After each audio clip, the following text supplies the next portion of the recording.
Shalom, shalom, bien-aimés dans le Seigneur, shalom. Nous vous saluons tous au nom de notre Seigneur Jésus, le Dieu bon, le Dieu redoutable, le Dieu qui nous a gardés, le Dieu qui nous a prêté encore vie. Nous sommes revenus ce matin pour pouvoir toujours lui rendre des actions de grâce. Nous lui disons merci pour tout ce que le Seigneur est en train de manifester dans notre vie. Comme j'ai toujours dit, bien-aimé, kolala, kolamuka, ezalaka, habitude. En d'autres termes, toi qui t'es levé ce matin, n'oublie jamais de pouvoir glorifier ton Dieu, lui dire merci pour la grâce que ce Dieu t'a donnée, lui remercier pour tout ce que ce Dieu est en train de manifester dans ta vie, et ce Dieu ne manquera jamais de pouvoir te bénir. Parce que c'est un Dieu qui nous a accordé la bénédiction, la faveur et la grâce. Donc à chaque moment, à chaque instant, n'oublie jamais de pouvoir le célébrer, le remercier pour le bienfait, pour tout ce que le Seigneur t'a accordé. Écoutez, une petite pensée ce matin. Donc, j'étais en train de méditer ma Bible comme d'habitude. Donc, un enfant de Dieu doit avoir toujours le temps de pouvoir méditer sa Bible. Hein? Donc, on est chrétien. Donc notre force, nous les tirons que par la parole. Parce que c'est là que nous tirons notre force. Et c'est là que le Seigneur nous parle. Donc nous écoutons le Seigneur par la parole. Et à chaque moment que nous lisons la parole de Dieu, donc le Seigneur nous révèle des choses. Et le Seigneur nous accorde encore sa grâce. Écoutez, une petite pensée ce matin. Donc j'étais en train de méditer la parole de Dieu. Donc je suis tombé dans le livre de Luc, où il est en train de parler du sacrificateur Zacharie. Vous savez, Zacharie était sacrificateur. Il était avec sa femme Élisabeth. La Bible déclare que les deux étaient stériles. Ils étaient stériles, donc ils n'avaient pas d'enfants. Mais ils continuaient à servir Dieu donc dans l'intégrité, dans l'amour. Ils observaient la parole de l'Éternel. Écoutez, cela veut dire que malgré leur stérilité, malgré le problème qu'ils avaient, mais ce couple n'ont jamais abandonné l'Éternel. Écoutez, toi qui me suis ce matin, laisse-moi te dire une chose, bien-aimé.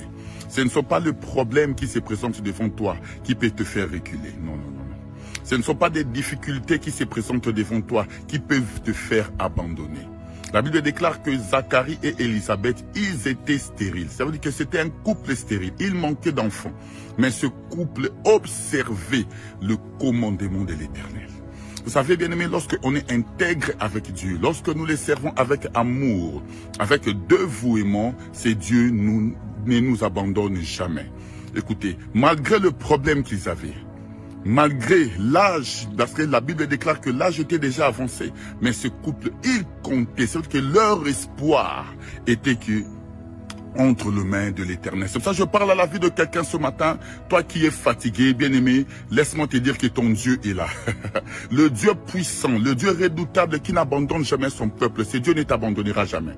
Ne regarde jamais les difficultés. Ne regarde jamais les problèmes. Dis-toi que le problème qui se présente devant toi, c'est un moyen que le Seigneur utilise pour que tu t'approches encore de lui. C'est dans la souffrance que nous nous approchons de Dieu.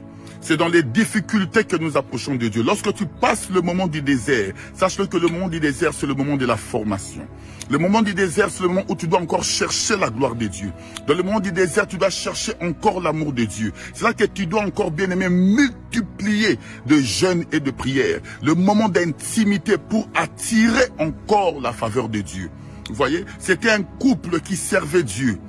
Ils servaient Dieu, mais malgré leur situation, malgré leurs problèmes, malgré, bien aimé, le problème qu'ils avaient de la stérilité, ce couple n'ont pas abandonné. C'est pour ça ce matin, je dis à la vie de quelqu'un, n'abandonne jamais.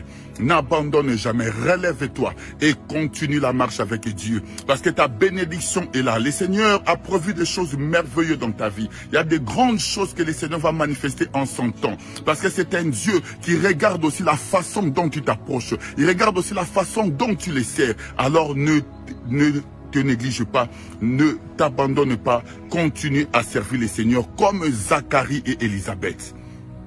Le Seigneur, c'est un Dieu de promesses. Il a dit ceci au peuple d'Israël. Dans le pays que vous entrerez, il n'y aura ni femme stérile, ni bête stérile. Donc le Seigneur, c'est lui qui donne les enfants.